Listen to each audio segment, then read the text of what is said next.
Bem-vindos à Quimérica. Eu sou a Érica e é um prazer ter você aqui.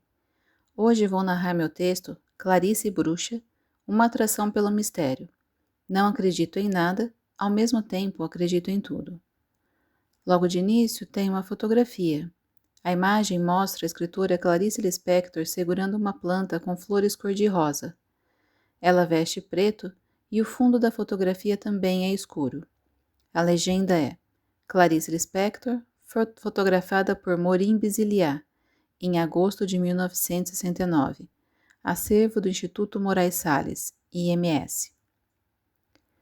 Dizem que o mês de agosto é interminável, que ele dura bem mais do que os 31 dias do calendário. Dizem ainda que depois do Dia das Bruxas de outubro já é Natal. O calendário parece obedecer a uma ordem peculiar em alguns meses, não? Meu mês favorito é outubro, obviamente porque é meu aniversário, mas não apenas por isso. É quando se comemora o Dia das Crianças e o Dia do Professor. Sim, em minha época de menina, eu gostava de levar uma lembrancinha para minha professora, como uma boa nerd. E, secretamente, amava o mês de meu aniversário pelo clima misterioso que ele ganhou depois que eu descobri que nele existia um dia para as bruxas. A partir daí, ao colocar meu pé no mês de outubro, eu já sentia as brumas, noites das maiores luas cheias, cigarras que cantavam ao fim do dia, grilos que se perdiam em meu quarto e me assombravam os sonhos. Era o mês da magia, e ainda é. Nesse mês, gosto de assistir aos filmes de bruxas, principalmente o Da Magia à Sedução, o Abençoe-me Última e o Serviço de Entregas da Kiki. É meu ritual especial. Não há muito tempo descobri mais um segredo que viria a ser parte desse ritual. Que Clarice Lispector havia participado de uma convenção das bruxas e que ela escreveu um discurso para proferir no evento, que aconteceu em 1975, bem o ano de meu nascimento. Coincidência? Lógico que não. Não, eu não sei se Clarice era bruxa. Ela fazia magia com as palavras. E sabemos que ela gostava de ir a cartomante, como atestou sua amiga Nélida Pinhon. Nélida diz ainda que Clarice tinha uma atração pelo mistério. Acho que foi essa atração que a fez ir ao Congresso das Bruxas em Bogotá, em 1975. Essa sua aventura é descrita no livro Outros Escritos, editado pela Rocco. Peço licença e abro aqui um parêntese. Se você gosta de histórias sobre bruxas, eu te convido a conhecer meu livro, As Chaves do Invisível, lançado pelo selo Ciranda de Letras da editora Autores Associados. Tem mais informações e curiosidades sobre o livro em meu blog, ericabombardi.wordpress.com. Fecho aqui os parênteses. A seguir, transcrevo o encontro de Clarice com a bruxaria. Como o texto é um pouco longo, vou deixar de fora a leitura do conto O Ovo e a Galinha. Acho que você pode encontrá-lo facilmente pela internet ou no YouTube. De início, o editor conta como Clarice foi convidada para o evento. Ele diz que ela havia preparado um texto longo em que falava do inexplicável em seu processo de criação e que também leria o conto O Ovo e a Galinha. Porém, quando ela ia falar, desistiu de seu texto mais longo e o encurtou em uma breve introdução. Depois passou seu conto para que outro lesse. Bem, vamos à transcrição desses textos. Capítulo 9. Clarice Conferencista, escrito pelo editor. O primeiro Congresso Mundial de Bruxaria, realizado em Bogotá, em 1975, contou com a participação de especialistas das áreas de antropologia, psicologia, sociologia, astrologia, ufologia, bruxaria e hipnose. Entre eles, um nome parecia chamar a atenção, o da escritora brasileira Clarice Lispector. Ao ser perguntada anos mais tarde sobre sua inusitada participação no Congresso, Clarice limitou-se a responder: "Isso foi um crítico, que não me lembro mais de que país, que disse que eu usava as palavras não como escritora, mas como bruxa." Nota minha, e não da Clarice. Quem disse essa frase foi o Otto Lara Rezende. Ele disse, abre aspas, "não se trata de literatura, mas de bruxaria", fecha aspas e fecha a nota. Na verdade, o convite para o Congresso Mundial de Bruxaria acontecera por conta da participação de Clarice, no ano anterior, no Congresso Literário sobre Narrativa, realizado em Cali. Ao lado de Lígia Fagundes Telles, Clarice representou o Brasil neste encontro, entre grandes nomes da literatura latino-americana, tais como Mário Vargas Llosa, José Miguel Ovedo e Antônio de Benedetti.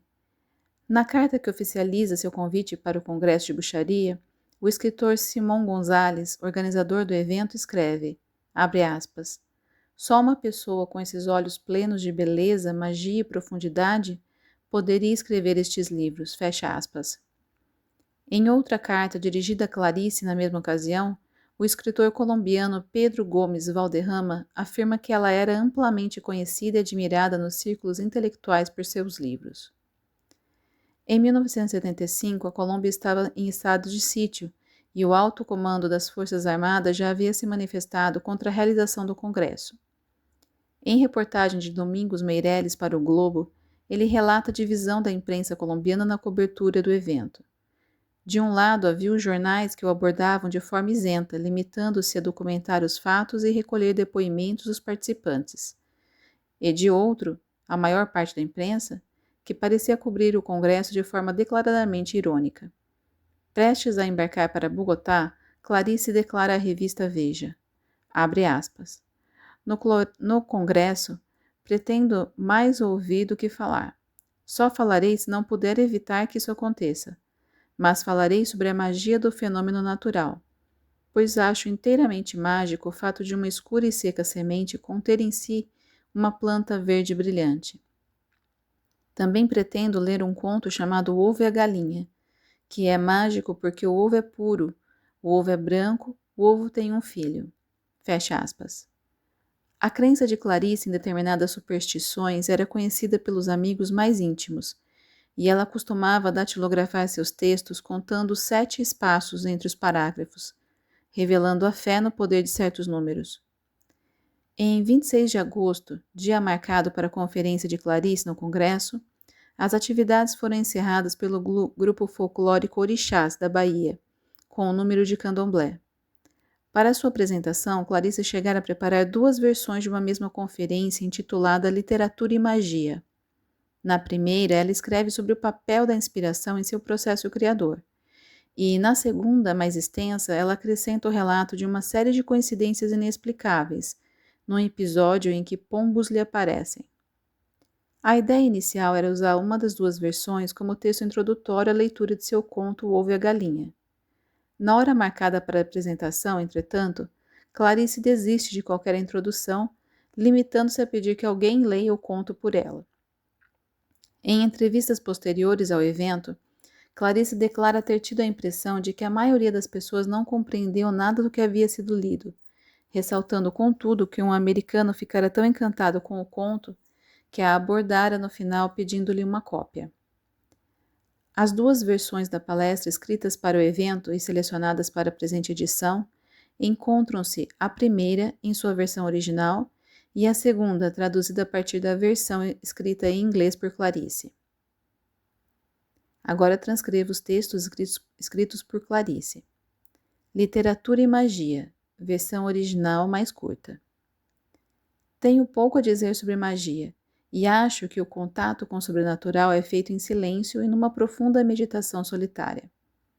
A inspiração para qualquer forma de arte tem um toque mágico, porque a criação é absolutamente inexplicável. Não creio que a inspiração venha do sobrenatural. Suponho que emerge do mais profundo eu, de cada pessoa, das profundezas do inconsciente individual, coletivo cósmico. O que não deixa, de certa forma, de ser um pouco sobrenatural. Mas acontece que tudo que vive e que chamamos de natural é, em última instância, sobrenatural. Como só tenho a dar às pessoas aqui presentes minha literatura, uma pessoa vai ler por mim um conto meu chamado O Ovo e a Galinha.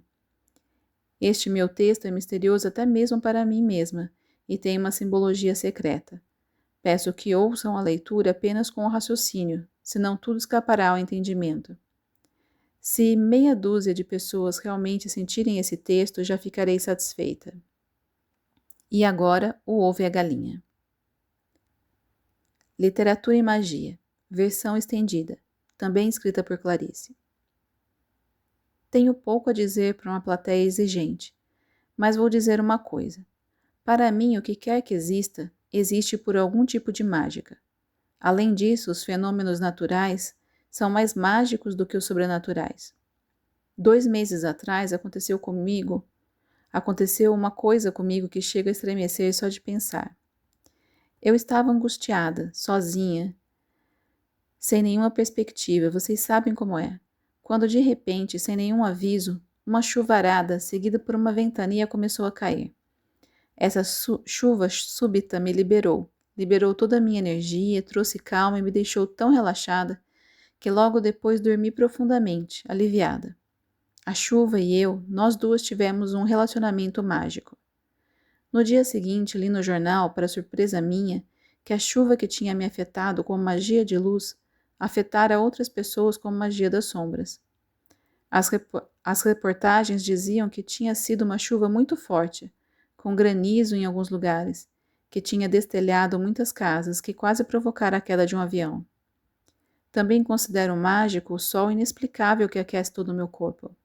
Mágico também é o fato de termos inventado Deus, e que, por milagre, ele exista. Eu mesma, pelo menos conscientemente, jamais lidei diretamente com mágica. No entanto, pintei um quadro, e uma amiga me aconselhou a não olhar para ele, pois poderia me fazer mal.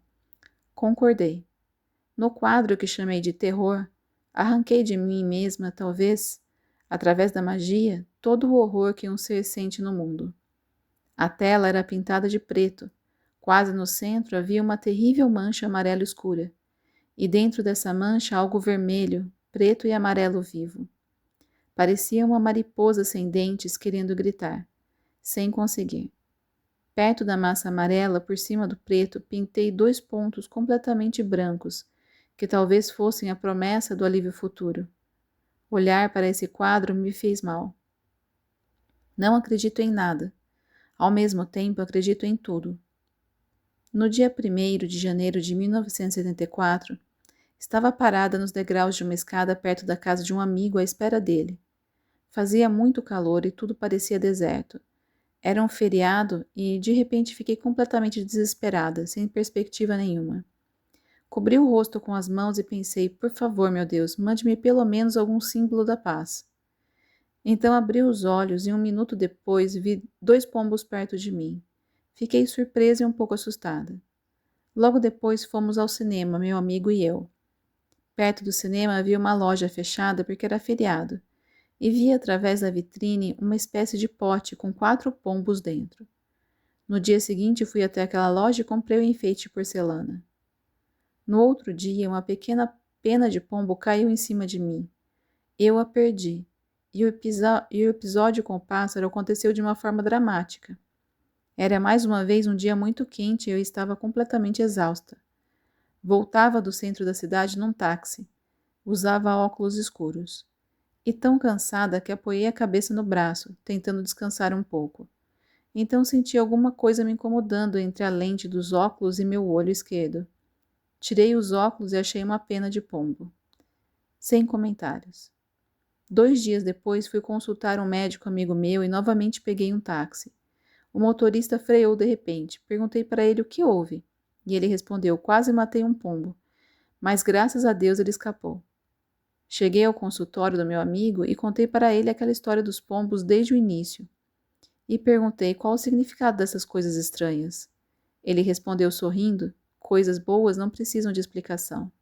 E disse mais, quer que eu lhe dê uma pena de pombo? Eu disse, claro que sim, se tiver uma.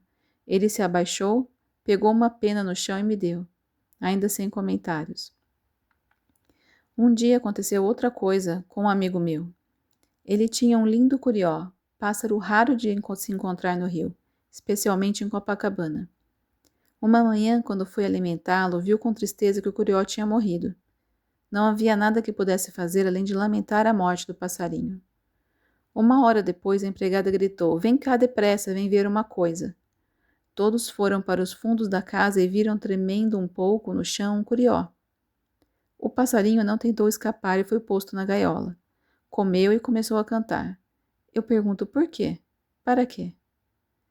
Também não existe resposta para o fato de haver numa pequena semente Numa simples semente de árvore, essa promessa de vida, o fenômeno de uma semente que contém vida é totalmente impossível. Um escritor brasileiro disse que estar vivo é impossível, e eu acrescento que nascer é impossível. E para terminar, direi uma coisa que pode parecer absurda, porque o que vou dizer é alta matemática, mágica pura. A mágica em relação ao que se escreve chama a atenção para a palavra inspiração. Como explicar a inspiração? Às vezes, no meio da noite, dormindo num sono profundo, eu acordo de repente, anoto uma frase cheia de palavras novas, depois volto a dormir como se nada tivesse acontecido. Escrever, e falo de escrever de verdade, é completamente mágico. As palavras vêm de lugares tão distantes dentro de mim que parecem ter sido pensadas por desconhecidos, não por mim mesma.